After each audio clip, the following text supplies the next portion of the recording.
অনেক প্রজেক্ট করেছি, অনেক প্রজেক্ট দেখেছি, নিজেও করেছি, বাস্তবায়নও করেছি, কিন্তু আজকের এই কর্মসূচিতে আমি একটু ভিন্ন অনুভূতি পাচ্ছি।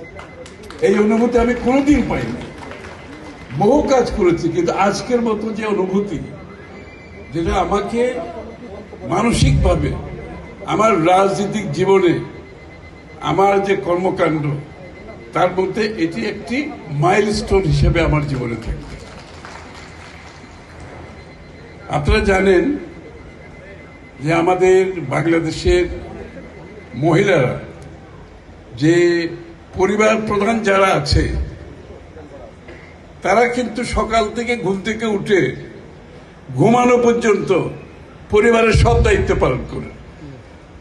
সকালের নাস্তা তৈরি করো, দুপুরের খাওয়া তৈরি করো, ছেলে মেয়েদের স্কুলে নিয়ে যাও, তারপরে স্কুল থেকে আনো, রাত্রে আপনার নৈশভোজ, তারপরে বিস্তা ইত্যাদি সব শেষ করে এই একজন মহিলা গৃহকর্ত্রী যে তার পরিবারকে যে সেবা দেয়, এইটার মূল্যায়ন আমরা কোনো সময় করতে পারি নাই।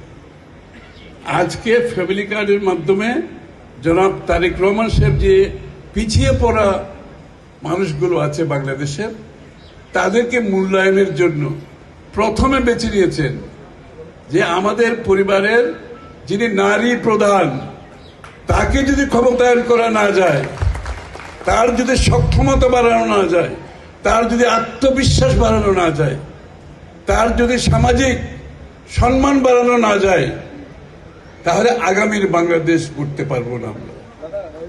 এবং এইটাকে মাথায় রেখেই কিন্তু এই ফ্যামিলি কার্ডের কনসেপ্টটা সামনে এসেছে।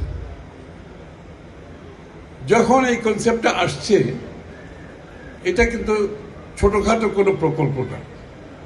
এটা বাংলাদেশের অর্থনৈতিক যে সক্ষমতা আছে, আমাদের অর্থনীতির যে সক্ষমতা আছে, সেই সক্ষমতাতে এত বড় একটা প্রকল্প, 4 কোটি পরিবারের কাছে ফ্যামিলি কার্ড যাবে, 2,500 টাকা করে। আপনি যদি হিসাব করেন যে একটা অঙ্ক দাঁড়ায় বিশাল, এই অঙ্ক বাংলাদেশের অর্থনৈতিক সক্ষমতায় আছে কিনা এটা অনেকের মনে সন্দেহ ছিল। কিন্তু আমরা এই যে বাস্তবতাটাকে আজকে জনগণের ক্ষমতায়নের জন্য, নারীদের ক্ষমতায়নের জন্য এবং পরিবারের জীবনযাত্রার মান উন্নয়নের জন্য, পিছিয়ে পড়া নারীদেরকে অর্থনীতির সাথে সমন্বিত করার জন্য আমরা মনে করেছি আমাদের সেই সীমিত সক্ষমতা থাকা সত্ত্বেও আমাদের বাজেটের একটি বড় অংশ এই প্রকল্পের জন্য দেওয়া হয়েছে। অনেক বড় বিষয়। অনেকে প্রশ্ন করেছে, আসলে কি সক্ষমতা আছে? আসলে কি এতগুলো পরিবারকে টাকা দেওয়া যাবে? আসলে কি বাংলাদেশের অর্থনৈতিক সেই সামর্থ্য আছে? আমরা তো প্রমাণ করেছি যে আমাদের সেই সক্ষমতা আছে, যদি আমার রাজনৈতিক উদ্দেশ্য ভালো থাকে, যদি আমি জনগণের কাছে যে কমিটমেন্ট করেছি, জনগণের স্বার্থে যে কাজগুলো করব বলেছি, সেটা যদি আমরা বাস্তবায়ন করতে হয়। এবং সবচেয়ে বড় কথা হচ্ছে সরকারের দায়িত্ব নেওয়ার 1 মাসের মধ্যে এটা বাস্তবায়ন করা। সবচেয়ে বড় কথা হচ্ছে যে বাংলাদেশে কোনো প্রকল্প বছরের পর বছর বাস্তবায়ন করা যায় না, কিন্তু লিডারশিপ, নেতৃত্ব যদি ঠিক থাকে, নেতার যদি সদিচ্ছা থাকে, যে 1 মাসের মধ্যে বাস্তবায়ন করা সম্ভব, এটা আমরা প্রমাণ করেছি ইনশাআল্লাহ।